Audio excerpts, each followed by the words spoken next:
Aujourd'hui, on vous parle de mon coup de cœur de l'année, La Bonne Mère de Matilda Di Matteo aux éditions de l'Iconoclaste. C'est un livre Pop Women Sélection. C'est l'histoire d'une relation mère-fille, Véro, et sa fille Clara, qui part à Paris faire des études. Et évidemment, quand elle part à Paris faire des études, tout l'éloigne encore un peu plus de sa mère et de son statut social dans lequel elle a évolué.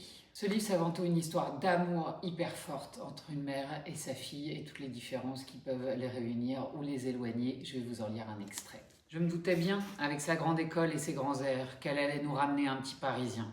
Elle me sort. Il n'est pas de Paris, maman, mais de banlieue parisienne. Censément, c'est important comme distinction. Enfin, pas besoin de connaître son adresse pour voir à des kilomètres que c'est un petit con. Je l'appelle le girafon, dans son dos bien sûr.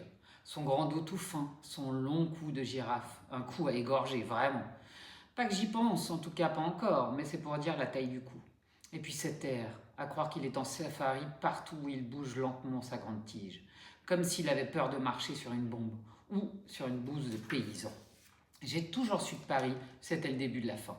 Ça fait quoi, 5 ans qu'elle nous a quittés ? Avant ça, des années à nous tanner, et Paris par-ci, et Paris par-là. Ce livre, c'est aussi l'histoire de mépris de classe, de soleil, de vernis, de paillettes, mais aussi de Paris sous la grisaille qu'on aime quand même. Au Pop Women Festival, on adore ce livre, vous pouvez le mettre sous le sapin, c'est sûr, ça va plaire à tout le monde, et surtout à vos mères et à vos filles.